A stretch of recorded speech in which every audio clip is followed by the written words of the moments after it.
ಅದಕ್ಕೆ ಹೇಳ್ತಾರೆ, ತ್ವಂತು ಅಬ್ಜನಾಭಂಗ್ರಿ ಸರೋಜ ಕೋಶ ದುರ್ಗಾಶ್ರಿತೋ ನಿರ್ಜಿತ ಷಟ್ ಸಪತ್ನ. ಭಗವಂತನ ಪಾದಾರವಿಂದಗಳೆಂಬ ಉತ್ತಮವಾದ ಕೋಟೆ. ಕಾಮದ ಬಾಧೆಯಾಯಿತು, ತಕ್ಷಣಕ್ಕೆ ಭಗವಂತನ ಪಾದವನ್ನು ಸ್ಮರಣೆ ಮಾಡುವುದು. ಸಿಟ್ಟು ಬಹಳ ಬರ್ತದೆ, ತಕ್ಷಣಕ್ಕೆ ಭಗವಂತನ ಪಾದವನ್ನು ಸ್ಮರಣೆ ಮಾಡುವುದು. ಮಾತ್ಸರ್ಯ ಬರ್ತಾ ಇದೆ ಒಬ್ಬರ ಬಗ್ಗೆ, ಸಜ್ಜನರ ಉತ್ತಮರ ಬಗ್ಗೆ, ಆಗ ತಕ್ಷಣಕ್ಕೆ ಭಗವಂತನ ಸ್ಮರಣೆ ಮಾಡಿ. ಭಗವಂತನ ಸ್ಮರಣೆ ಮಾಡಿದೆಯೋ ಕಮ್ಮಿಯಾಯಿತು, ಪರಿಹಾರವಾಯಿತು. ಹೀಗೆ ಇದು ಇದರ ಅಭಿಪ್ರಾಯ ಒಟ್ಟಿನಲ್ಲಿ. ತ್ವಂತು ಅಬ್ಜನಾಭಂಗ್ರಿ ಸರೋಜ ಕೋಶ ದುರ್ಗಾಶ್ರಿತೋ ನಿರ್ಜಿತ ಷಟ್ ಸಪತ್ನಃ ಭುಂಕ್ಷ್ವೇಹ ಭೋಗ. ಕಾಮಾದಿಗಳಿಗೆ ಪೀಡಿತನಾಗಿ ನೀನು ಇಲ್ಲಿ ಭೋಗ ಮಾಡು ಅಂತ ನಾನು ಹೇಳ್ತಾ ಇಲ್ಲ, ಸರ್ವಥಾ ಮಾಡ್ತಕ್ಕದ್ದಲ್ಲ. ಆಗ್ರಹ ಬೇಡ, ಅಭಿನಿವೇಶ ಬೇಡ. ಅಭಿನಿವೇಶವಿಲ್ಲದೆ ಭೋಗ ಮಾಡು, ಅಭಿನಿವೇಶವಿಲ್ಲದೆ ಭೋಗ ಮಾಡು. ದೇವರು ಕೊಟ್ಟಿದ್ದಾನೆ, ಹರಿ ಕೊಟ್ಟ ಕಾಲಕ್ಕೆ ಉಣಲಿಲ್ಲ, ಹರಿ ಕೊಡದ ಕಾಲಕ್ಕೆ ಬಾಯಿ ಬಿಡುವೆ ಪ್ರಾಣಿ ಅಂತ ದಾಸರು ಹೇಳಿದ್ದಾರೆ. ಹೇಳಿ, ಅವರು ಯಾರ ಅಭಿಪ್ರಾಯದಿಂದ ಹೇಳಿದ್ದಾರೋ ಹೇಳಿ.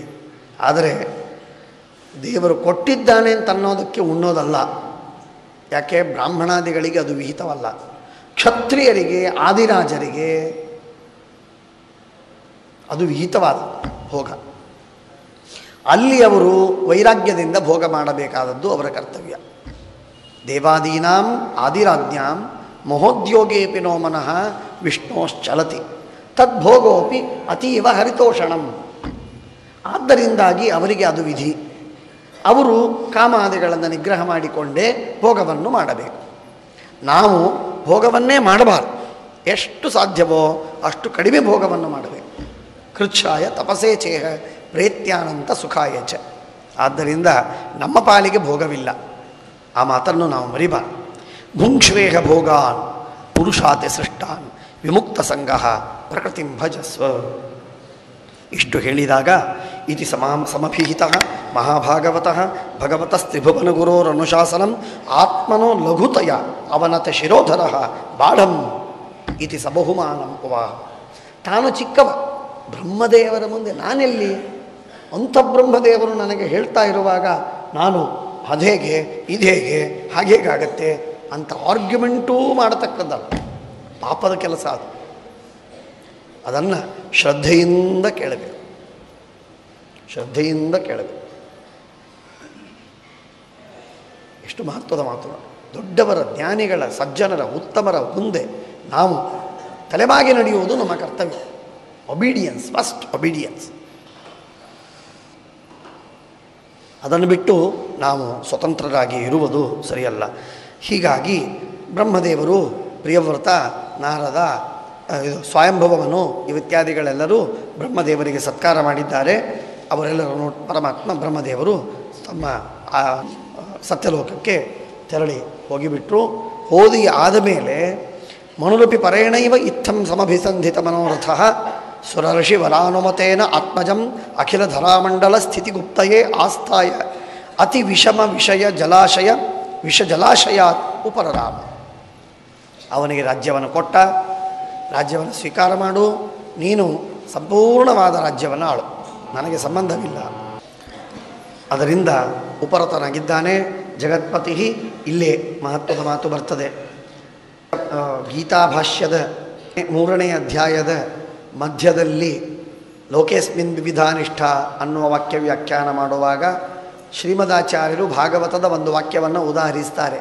ಆ ವಾಕ್ಯ ಇಲ್ಲಿದು: ಇತಿಹವಾವ ಸ ಜಗತೀಪತಿ ಈಶ್ವರೇಚ್ಛೆಯ ಅಧಿನಿವೇಶಿತ ಕರ್ಮಾಧಿಕಾರ. ಭಗವಂತನ ಇಚ್ಛೆಯಿಂದ ನೀನು ಕರ್ಮವನ್ನು ಮಾಡುವ ಅಧಿಕಾರವನ್ನು ಪಡೆದವನು, ಆದ್ದರಿಂದ ಕರ್ಮವನ್ನು ಮಾಡು. ಅಖಿಲ ಜಗದ್ಬಂಧ ಧ್ವಂಸನ ಪರಾನುಭಾವಸ್ಯ ಭಗವತಃ ಆದಿಪುರುಷಸ್ಯ ಅಂಘ್ರಿಯುಗಲ ಅನವರ ಧ್ಯಾನಾನುಭಾವೇನ ಪರಿರಂಧಿತ ಕಷಾಯಾಶಯ ಅವನಾತೋಪಿ ಮಾನವರ್ಧನೋ ಮಹತಾಂ ಮಹೀತಲಂ ಅನುಶಾಸ.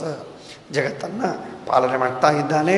ವಿಶ್ವಕರ್ಮ ಎಂಬ ಪ್ರಜಾಪತಿ, ಅವನ ಮಗಳಾದ ಬರ್ಹಿಷ್ಮತಿ ಎಂಬ ಅವರಲ್ಲಿ 10 ಜನ ಮಕ್ಕಳಾಗಿದ್ದಾರೆ. ಈ 10 ಜನ ಮಕ್ಕಳನ್ನು ಅವಶ್ಯವಾಗಿ ಹೆಸರು ಕೇಳಬೇಕು. ಮುಂದೆ ಇವರ ಕಥೆ ಚರಿತ್ರೆ ಮಾತುಗಳೆಲ್ಲ ಬರ್ತದೆ. ಆಗ್ನೇಧ್ರ, ಇದ್ಮಜಿಹ್ವ, ಯಜ್ವಿಬಾಹು, ಮಹಾವೀರ, ಹಿರಣ್ಯರೇತ, ಘೃತಪೃಷ್ಠ, ಸವನ, ಮೇಧಾತಿಥಿ, ವೀತಿಹೋತ್ರ, ಕವಿ ಎಂಬ 10 ಜನ ಮಕ್ಕಳಾಗ್ತಾರೆ. ಅದರೊಳಗೆ ಮಹಾವೀರ, ಸವನ, ಕವಿ ಎಂಬ 3 ಜನ ಮಾತ್ರ ಅವರು ಸನ್ಯಾಸಿಗಳಾಗಿ ಬಿಡ್ತಾರೆ. ಅವರು ರಾಜರಾಗುವುದಿಲ್ಲ. ಏಷೇಷಾಂ ಕವಿರ್ಮಹಾವೀರ ಸವನಃ, 10ನೆಯವ, 7ನೆಯವ, 4ನೆಯವ ಈ 3 ಜನ ಊರ್ಧ್ವರೇತಸ್ಕರಾಗ್ತಾರೆ, ಸನ್ಯಾಸಿಗಳಾಗ್ತಾರೆ. ಭಗವಂತನ ಕಥೆಯಲ್ಲೇನೆ ಅವರು ಆಸಕ್ತರಾಗ್ತಾರೆ. ಹೀಗೆ ಅವರಿರುವಾಗ ಭಗವಂತ ಇನ್ನೊಬ್ಬ ಈ ಪ್ರಿಯವ್ರತರಾಜನಿಗೆ ಅನ್ಯಸ್ಯಾಮಪಿ ಭಾರ್ಯಾಯಾಮ್ ಇನ್ನೊಬ್ಬ ಹೆಂಡತಿ, ಅವರಲ್ಲಿ 3 ಜನ ಮಕ್ಕಳಾಗ್ತಾರೆ. ಉತ್ತಮ, ತಾಪಸ, ರೈವತ ಎಂಬುದಾಗಿ. ಅದರೊಳಗೆ ತಾಪಸವನು ಮತ್ತು ಸಾಕ್ಷಾತ್ ಭಗವಂತ. ಸ್ವಯಂಭವ ಮನುವಿನ ಮಗಳಾದ ದೇವಹೂತಿಯ ಮಗ ಕಪಿಲ, ಸ್ವಯಂಭವ ಮನುವಿನ ಮಗಳಾದ ಆಕೂತಿಯ ಮಗ ಯಜ್ಞನಾಮಕ ಭಗವಂತ, ಸ್ವಯಂಭವ ಮನುವಿನ ಮಗನಾದ ಪ್ರಿಯವ್ರತನ ಮಗ ತಾಪಸ. 3 ಜನ ಗಂಡು ಮಕ್ಕಳು, 3 ಜನ ಪರಮಾತ್ಮನ ಅವತಾರಗಳು.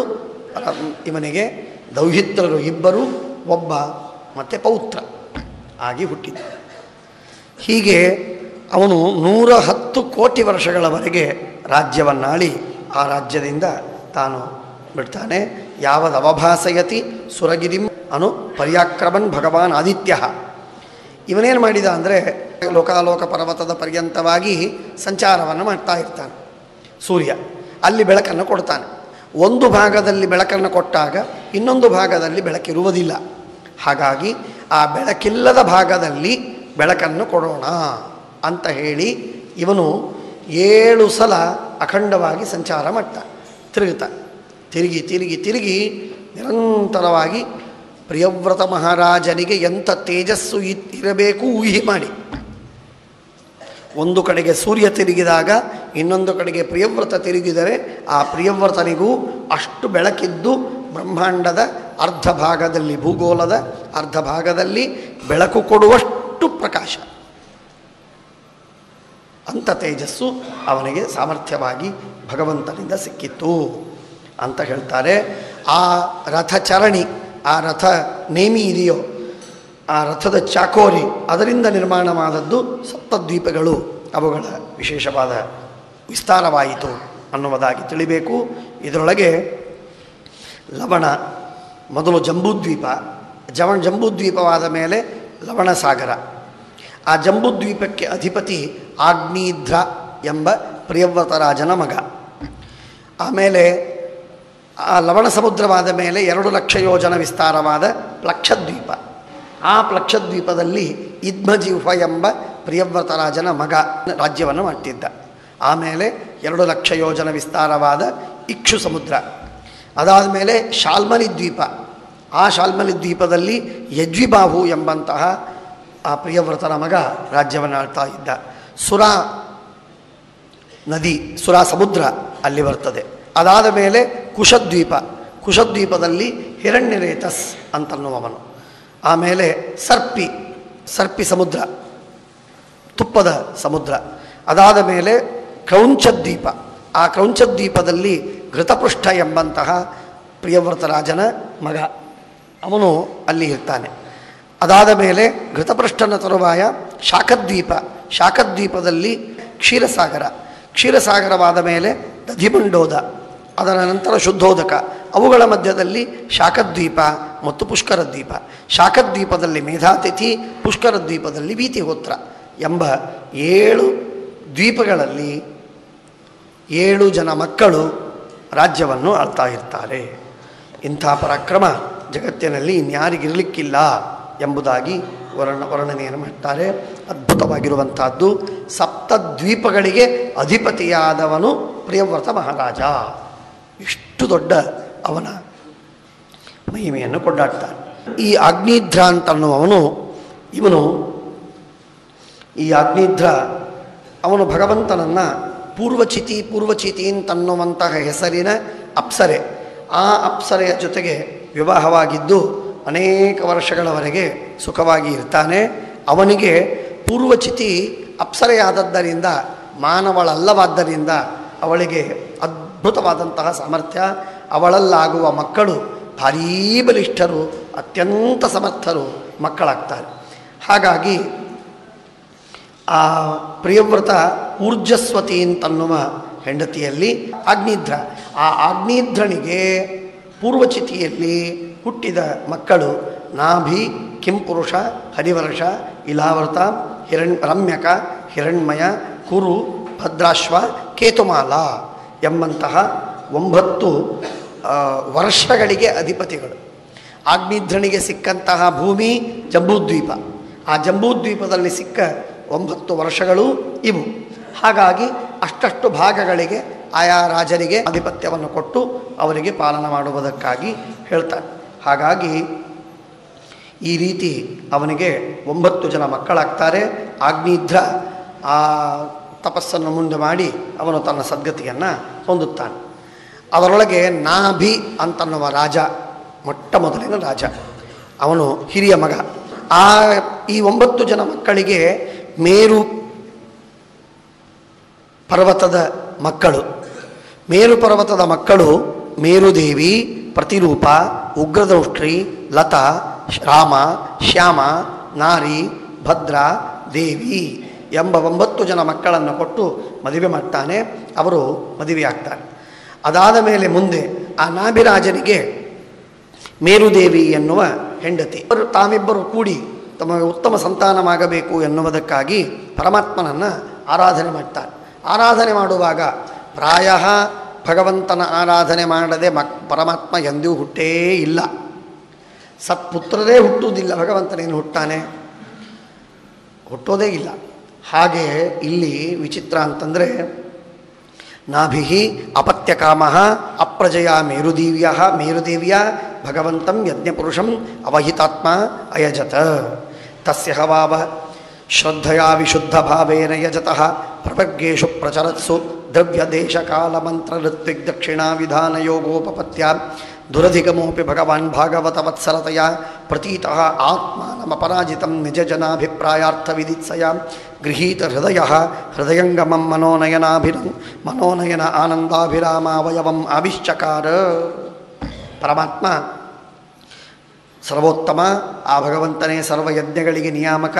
ಎಲ್ಲ ದ್ರವ್ಯ ದೇಶ ಕಾಲ ಮಂತ್ರ ಋತ್ವಿಜರು ದಕ್ಷಿಣ ಹಾಗೂ ಕ್ರಮ ಇವುಗಳೆಲ್ಲದಕ್ಕೂ ಕೂಡ ಪರಮಾತ್ಮನೇ ನಿಯಾಮಕ ಎಂಬುದಾಗಿ ಭಗವಂತನನ್ನು ಅತ್ಯಂತ ಭಕ್ತಿಯಿಂದ ಪ್ರಾರ್ಥನೆ ಮಾಡಿ ಅವನನ್ನು ಪ್ರತ್ಯಕ್ಷನಾಗು ಎಂದು ಬೇಡಿಕೊಂಡಾಗ ಪರಮಾತ್ಮ ಉತ್ತಮವಾದ ರೂಪದಿಂದ ಪ್ರತ್ಯಕ್ಷನಾಗ್ತಾನೆ. ಪ್ರತ್ಯಕ್ಷನಾದಾಗ ಅರ್ಹಸಿ ಮುಹುರ ಅರ್ಹತ್ತಮ ಅರ್ಹಣಮಸ್ಮಾಕಂ ಅನುಪಥಾನಾಂ ನಮೋ ನಮ ಇತ್ತೇತಾವದೇವ ಸದುಪಶಿಕ್ಷಿತಂ. ಅರ್ಹಸಿ ಮುಹುರ್ ಅರ್ಹತ್ತಮ, ಪೂಜ್ಯತಮನಾದ ಸರ್ವೋತ್ತಮನಾಗಿ ಪೂಜ್ಯನಾಗಿರುವಂಥವನು ನೀನೊಬ್ಬ. ಪೂಜ್ಯತಮನಾದ ಪರಮಾತ್ಮ ಭಗವನ್, ನಿನ್ನ ಅನುಯಾಯಿಗಳಾದ ನಾವೆಲ್ಲ ಮಾಡುವ ಪೂಜೆಯನ್ನು ನೀನು ಸ್ವೀಕಾರ ಮಾಡಬೇಕು. ನಿನ್ನ ವಿಷಯದಲ್ಲಿ ನಿನಗೆ ಏನು ಪೂಜೆ ಮಾಡಬೇಕು ಅಂತನ್ನುವುದಕ್ಕೆ ಎಲ್ಲ ಜ್ಞಾನಿಗಳು ಹೇಳಿದ ಮಾತೇನು ಅಂತಂದರೆ ಒಂದೇ ಒಂದು, ನಮೋ ನಮಃ ಭೂಯಿಷ್ಠಾಂತೆ ನಮ ಉಕ್ತಿಂ ವಿಧೇಮ. ಇದೊಂದೇ ಒಂದು ನಿನ್ನ ಪೂಜೆ. ಯಾಕೆ ಅಂತಂದರೆ ಇನ್ನೊಂದೇನು ಪೂಜೆ ಮಾಡಲಿಕ್ಕೆ ನಮ್ಮ ಹತ್ರ ಏನಿದೆ? ಏನೂ ಇಲ್ಲ. ಈ ಸ್ವಾತಂತ್ರ್ಯವೂ ಇಲ್ಲ. ನೀನು ಕೊಟ್ಟ ಸ್ವಾತಂತ್ರ್ಯದಿಂದಾಗಿ ನಾವು ಈ ತರಹ ನಿನಗೆ ಸಮರ್ಪಣೆ ಮಾಡ್ತೇವಷ್ಟೇ. ಅರ್ಹಸಿ ಮುರ್ಹುರರ್ಹತ್ತಮ ಅರ್ಹಣಮಸ್ಮಾಕಂ ಅನುಪಥಾನಾಂ ನಮೋ ನಮ ಇತ್ತೇತಾವದೇವ ಸದುಪಶಿಕ್ಷಿತಂ ಕೋರ್ಹತಿ ಪುಮಾನ್ ಪ್ರಕೃತಿ ಗುಣಂ ವ್ಯತಿಕರಮತಿ ಅನೀಶಃ ಈಶ್ವರಸ್ಯ ಪ್ರಕೃತಿ ಪುರುಷಯೋ ಪರಸ್ಯ ಅರ್ವಾಕ್ತನಮತಿ ನಾಮರೂಪ ಆಕೃತಿಭಿರ್ನಿರೂಪಣಂ. ಯಾರು ತಾನೇ ಪ್ರಕೃತಿಬದ್ಧರಾದ ಜೀವರು, ಪರಮಾಚ್ಛಾದಿಕಾದಿಗಳಿಂದ ಆವೃತರಾದವರು, ಯಾರು ತಾನೇ ಭಗವಂತನ ರೂಪವನ್ನು, ನಾಮವನ್ನು, ಗುಣಗಳನ್ನು ವರ್ಣನೆ ಮಾಡಲಿಕ್ಕೆ ಸಮರ್ಥರು? ಏನಿಲ್ಲ. ನಮೋ ನಮಃ ಎಂದು ಹೇಳುವುದೇ ಉತ್ತಮವಾದಂತಹ ಪೂಜೆ. ಸಕಲ ಜನನಿಕಾಯ ವೃಜಿನ ನಿರಸನ ಶಿವತಮ ಪ್ರವರ ಗುಣಗಣೈಕ ದೇಶ ಕಥನಾದೃತೆ. ಪರಮಾತ್ಮನ ಸಕಲ ಜನನಿಕಾಯ ವೃಜಿನ ನಿರಸನ, ಎಲ್ಲ ಜೀವರಾಶಿಗಳ ಸಮೂಹದ ಪಾಪವನ್ನು ಕಳೆಯುವ ಶಿವತಮ ಪರಮಮಂಗಲವಾದ ಶ್ರೇಷ್ಠ ಗುಣಗಳ ಗಣಗಳ ಏಕದೇಶವನ್ನು ಹೇಳುವುದು ಬಿಟ್ಟು ಇನ್ನೇನಿದೆ? ಏನಿಲ್ಲ. ಆ ಶಬ್ದ ನೋಡಿ ಎಂಥ ಅದ್ಭುತವಾದ. ಸಕಲ ಜನ ನಿಕಾಯ ವೃಜಿನ ನಿರಸನ ಶಿವತಮ ಪ್ರಬರ ಗುಣಗಣೈಕ ದೇಶ ಕಥನಾದೃತೆ ಪರಿಜನಾನುರಾಗ ವಿರಚಿತ ಸ್ತವಲವ ಸಂಶಬ್ದ ಸಲಿಲಕೆ ಸಲಯ ತುಳಸಿ ದೂರ್ವಾಂಕುರೈರಪಿ ಸಂಭೃತಯ ಸಪರ್ಯಯ ಕಿಲ ಪರಮ ಪರಿದುಷ್ಯಸಿ.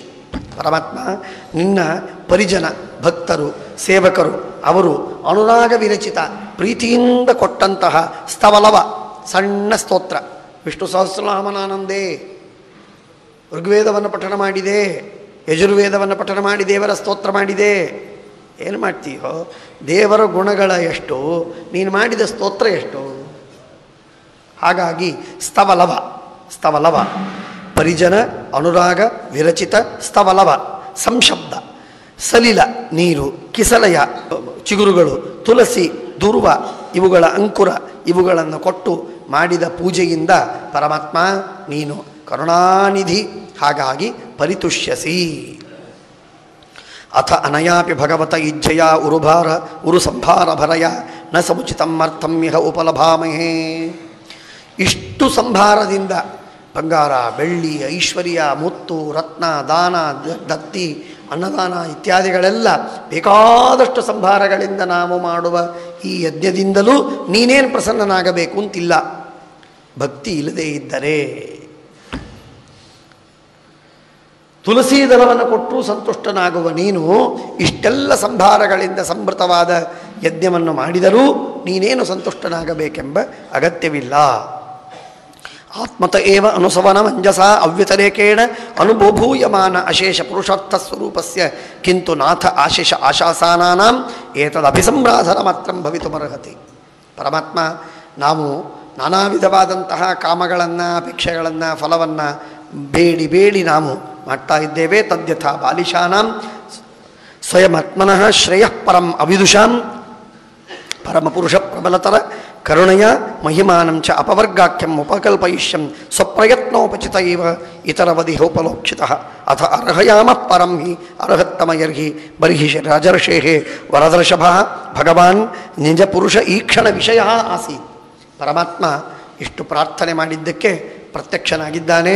ಪ್ರತ್ಯಕ್ಷನಾಗಿ ಅಸಂಗ ನಿಶಿತ ಜ್ಞಾನ ಅನಲ ವಿಧೂತ ಅಶೇಷ ಮಲಾನಾಂ ಭಗವತ್ ಸ್ವಭಾವಾನಾಂ ಆತ್ಮಾರಾಮಾಣಾಂ ಮುನೀನಾಂ ಅನವರತ ಪರಿಗಣಿತ ಗುಣಗಣ ಮಂಗಲ ಪರಮಮಂಗಲಾಯತನ ಕಥನೋಸಿ.